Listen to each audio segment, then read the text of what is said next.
Hello everyone, welcome to Jennifer Sewing and Crochet. Today we're going to be working on part 3 of the Sparklers Quilt tutorial and the construction of the 18-inch quilt blocks.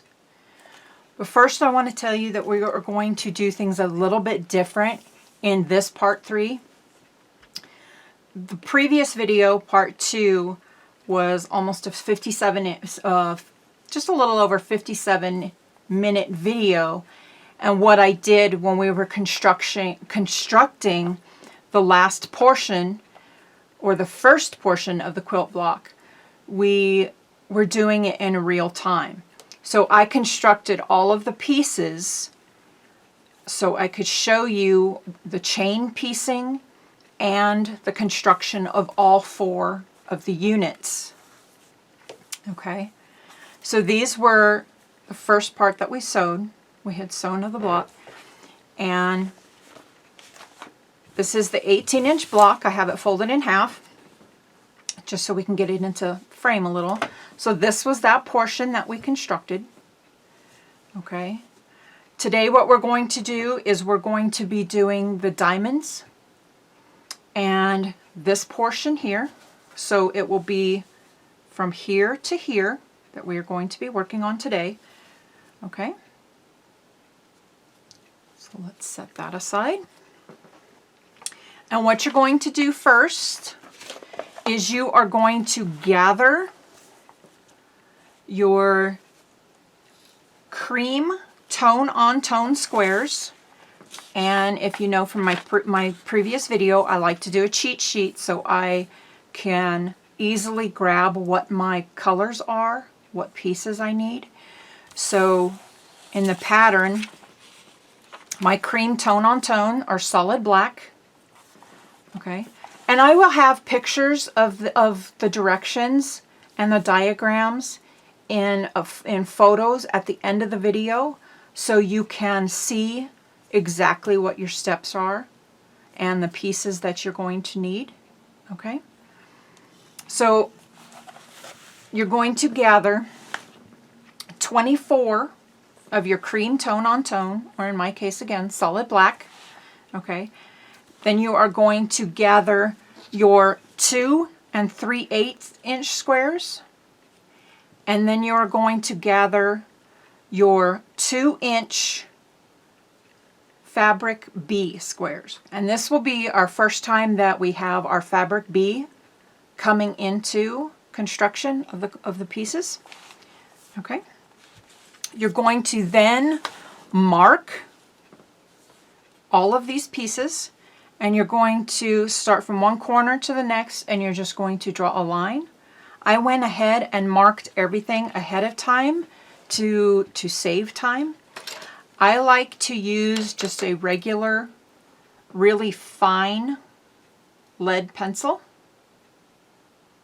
I'm going to zoom you in just a moment, and I will give you a close-up.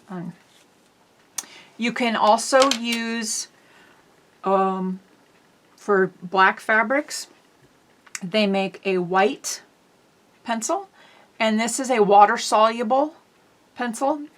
Just make sure that you read the directions carefully, because you will be pressing seams, and some marking pencils and pens are set, are set with heat, so be sure that they can be removed.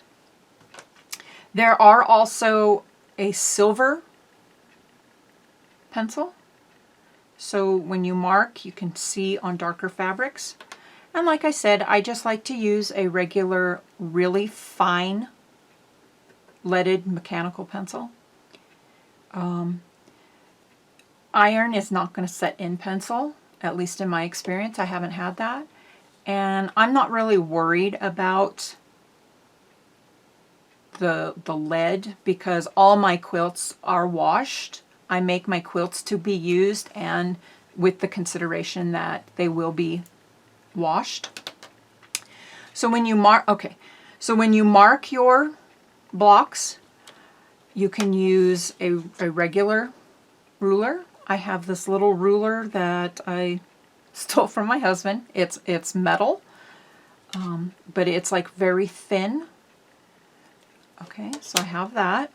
You can also use a small quilting ruler, just as long as you can go from corner to corner. The 2-inch one is just a little kind of too small, but I mean, you can do it. Okay, they also have quick quarter rulers, which are really good for marking diagonal seams. These are typically used for when you are making a quilt that is using half triangle squares.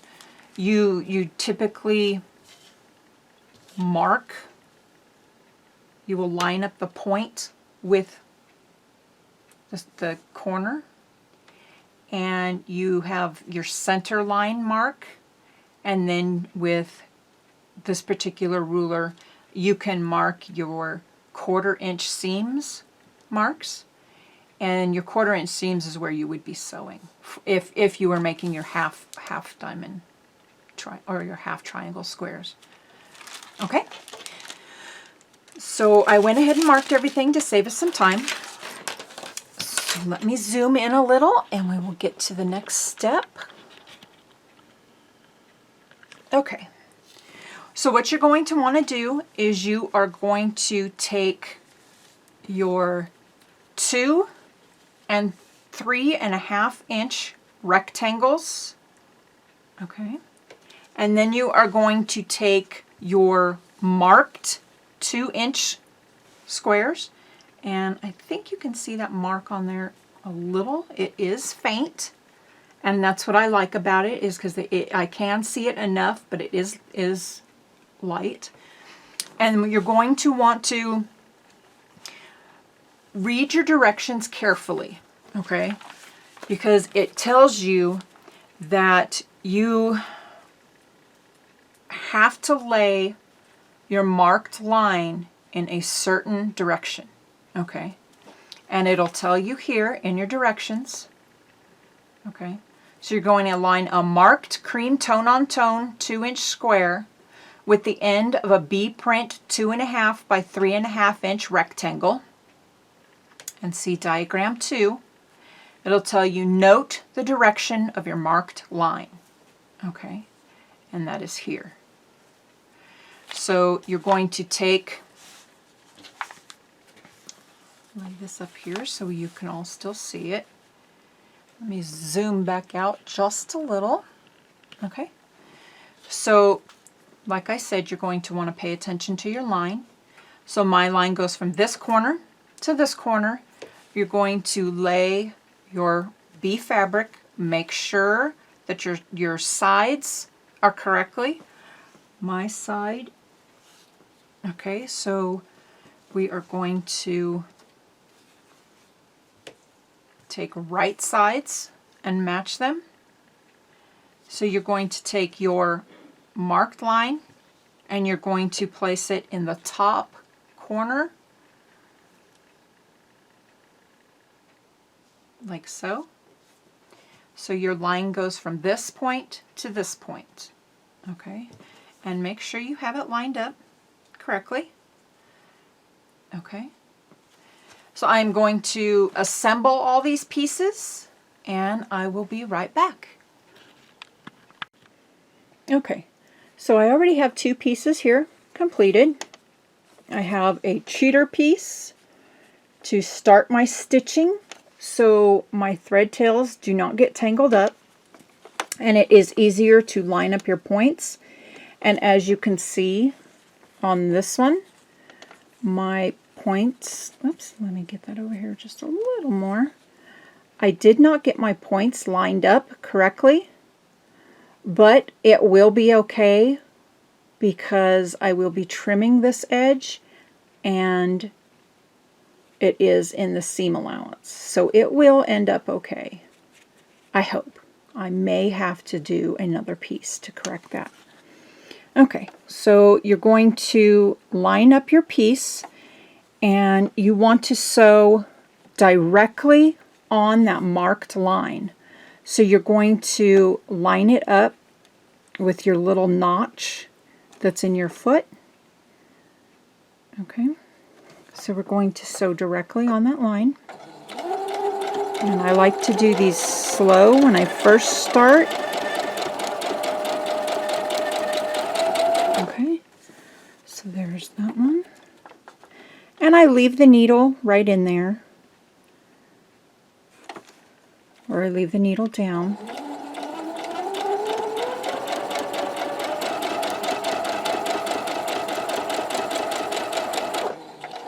Okay. So there are my first 4 pieces, and I am going to clip these, and then I am going to show you our next step, which is very important. Give me just a moment. Okay, so in this step, what you're going to want to do is, it tells you that you're going to want to trim your seam allowance to 1/4 inch. Then you're going to press your open the attached triangle. Okay, so you're going to take 1/4 inch on this side. You can mark it or you can just eyeball it.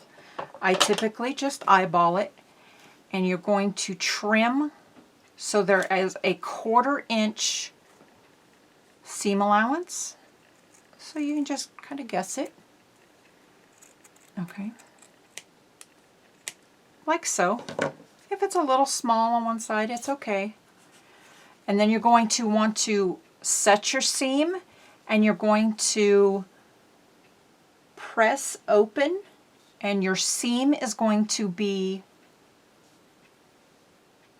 to the top. Okay, as you can see here. So we sewed the seam, we trimmed it, and then the arrow shows you that your seam is going to be pressed up. Okay, so that will be like this. I'm just going to finger press that seam like so. And there is your first part of your constructed diamond. So I'm going to just finger press them. It saves a little time. Instead of having to go to the machine, then I can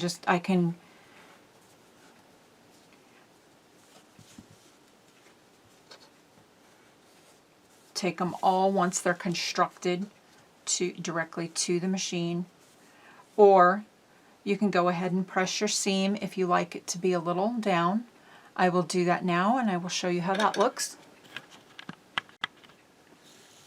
Okay, so I went ahead and pressed these first 4 units, and we trimmed off, left our 1/4 inch seam allowance, and I pressed it so your seam is going up like it shows you in the diagram.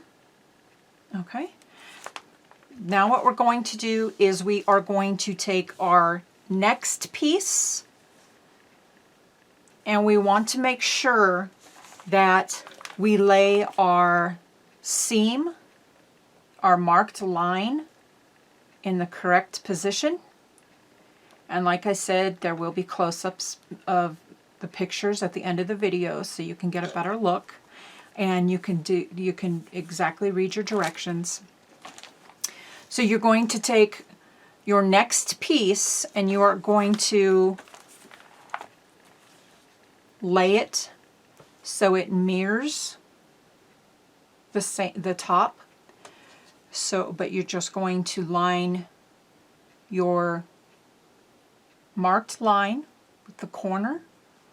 If it's easier, you can turn it over, okay, and put your square at the bottom, and you can just line it right up, just like so. And let's go ahead and grab our other pieces.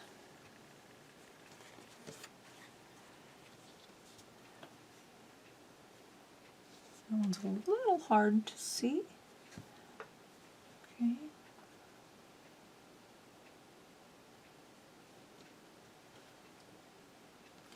Okay, and if you'll notice, on this particular square, I cut it just a bit too small. You can see that it's really wonky there.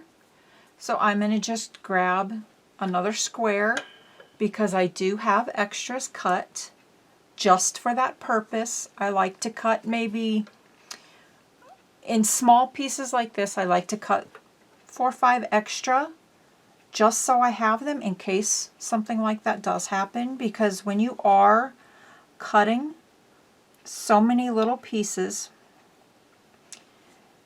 you will get a couple that are off.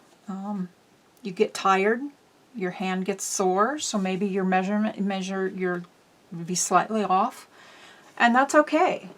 I typically don't work with pieces that are this small, or the 2-inch squares. This is the first time I've ever worked with a quilt that is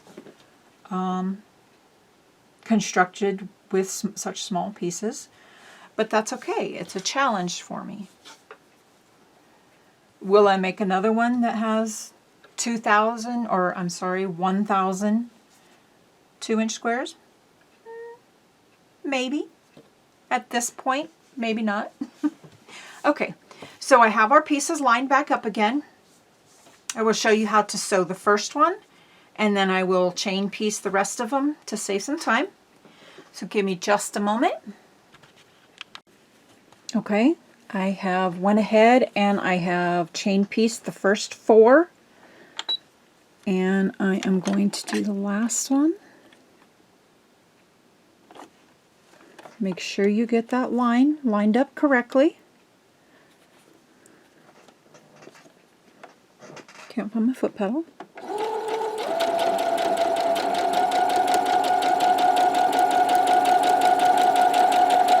Okay. I have them all finished.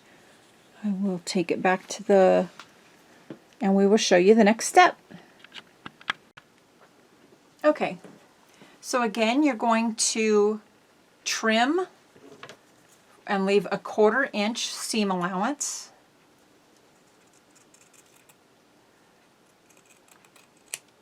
I like to use my scissors on pieces like these because it's just quick. You don't have to line up your ruler and use your rotary cutter. I have went ahead and pressed the seams so you can see that the seams are to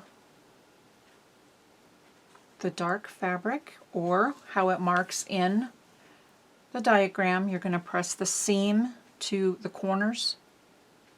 Okay, so those pieces are completed. Just finger press that one. Okay, so that's what those pieces will look like.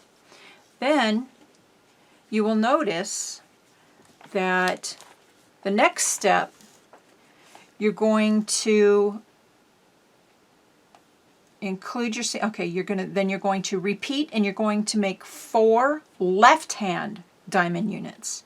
Okay, so your left hand is going to look like this. Okay, we just made this side.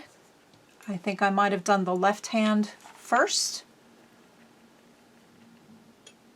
Okay, maybe not. So it's a little confusing. This is where your diagrams come in. So to me, this would be left hand because they are on the left. But this says you may, oh, okay. So you repeat your steps. Sorry, I'm confusing myself. Repeat to make your 4 left-hand diamond units. So these are your left hand. As you can see in your diagram, they will be on the left-hand side. Okay, so now we're going to make our right-hand pieces. Okay, and this is also very important to read your directions because you will be laying your seam, your marked piece, at a different angle. Okay. So you're going to take your pieces that you have, and you're going to want to pay close attention to the way your seams are. Well, you say, well, does it really matter? Why is it left hand? Why is it right hand? Okay, so these being our left hand pieces, you'll notice how this one is for the right, this one is for the left. So see how our pieces go? So for our left, you say, well, why can't I take this and flip it over? Well, you can't, because it will always be your left hand.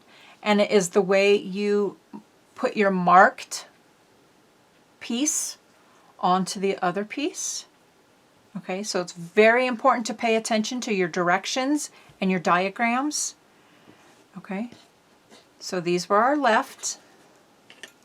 And then for our right pieces, we're going to just turn it around. So we got our 2" by 3.5" inch. And for our left pieces, we took our marked line and had it, the corner, and we had it going this way. Okay. For our right hand pieces, we want our marked piece to line up in the opposite corner. So I guess a good tip would be left piece, mark in left corner, align your marked line to the left corner. For your right pieces, align your marked piece to the right corner. So here's my marked piece from here to here. So you're just going to place it in the right corner, and you're going to sew from there to there. Okay, I will do that, and I will show you on the very last piece. Okay, so I have already went ahead and stitched those first pieces, and some people will say, do I have to sew in with your point first? No, that's just my preference. Okay, you can go in and sew from this side. Some people like it better because you've got more fabric going under the needle at one time, or underneath the presser foot. It's just preference. Okay, so let me line that back up a little better.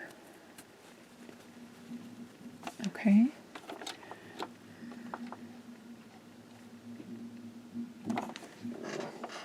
And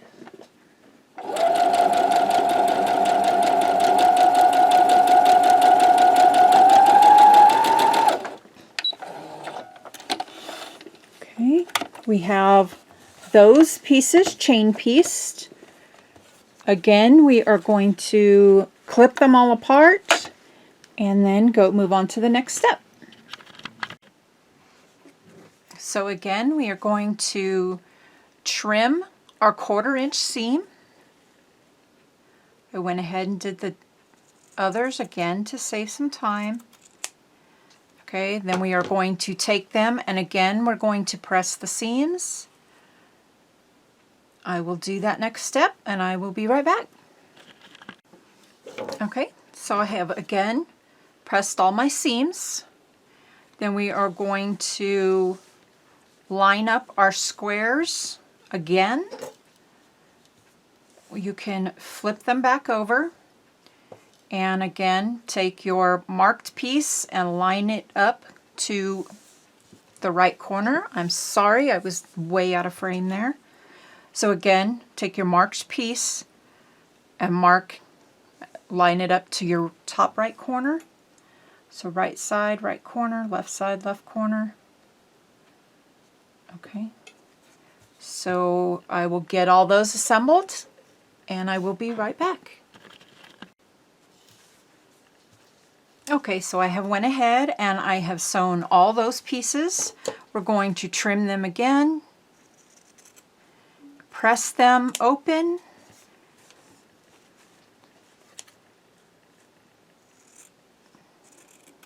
okay.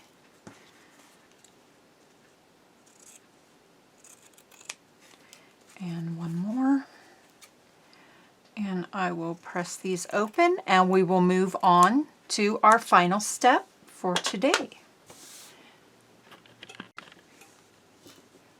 Okay, so I have pressed all of our seams. I have trimmed them to the 1/4 inch. I've pressed all my seams, and you will see that we now have our left hand unit and our right hands, okay, which is right here. So left and our right. I am saving all my little pieces. They are really little, but you can save your scraps and you can do crumb quilting with these. You don't have to save them if you don't prefer to. I do not like fabric waste, so I save all my pieces and I put them in a little bag. Okay. So now, to move on to our final part for today, you are going to take your 3.5 by 6.5 inch rectangles, and you are going to take a left diamond unit and a right diamond unit, and you are going to assemble them just like so. Okay. I will show you the last portion. I am going to assemble the left ones first. I will chain piece those. I will show you the last piece, and then we will move on to the right, and I will show you that piece. I am on my last piece for the left hand unit. Just going to this quarter, whoops, a little off on that corner.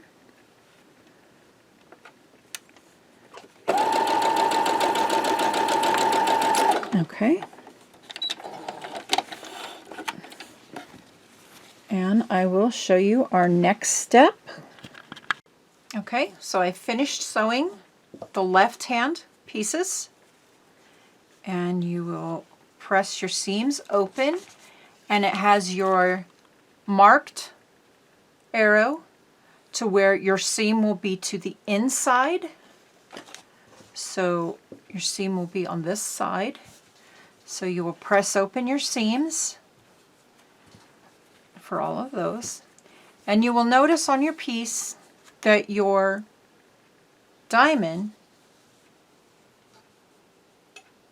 isn't at the end. And the reason is, again, because you have your 1/4 inch seam included. Okay. Don't freak out on that. I did the first time. Okay, so now we are going to take our right hand units and we are going to attach them. Okay. I will be back when that part is complete. Okay, so I have our 4 pieces complete. The left piece and the right piece are all on. I have pressed my seams to the inside of the 3.5 by 6.5 inch rectangle. So all of them are nice and flat. Okay. And that will be it for today's part 3. On our next video, I will be showing you how to construct the beginning portions of our flying geese, and that will be this portion from here to here. Okay, and this little portion here is our flying geese, and it is a little hard to see due to the black blending, but that is this little portion here. I was very nervous about constructing flying geese, but once I did them for this little quilt, I don't know what my fear was. I really like it now.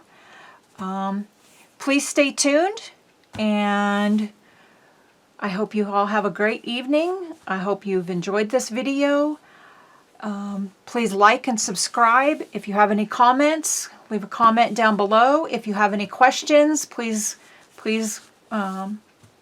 comment down below. Thank you. We'll see you for part 4. Bye-bye.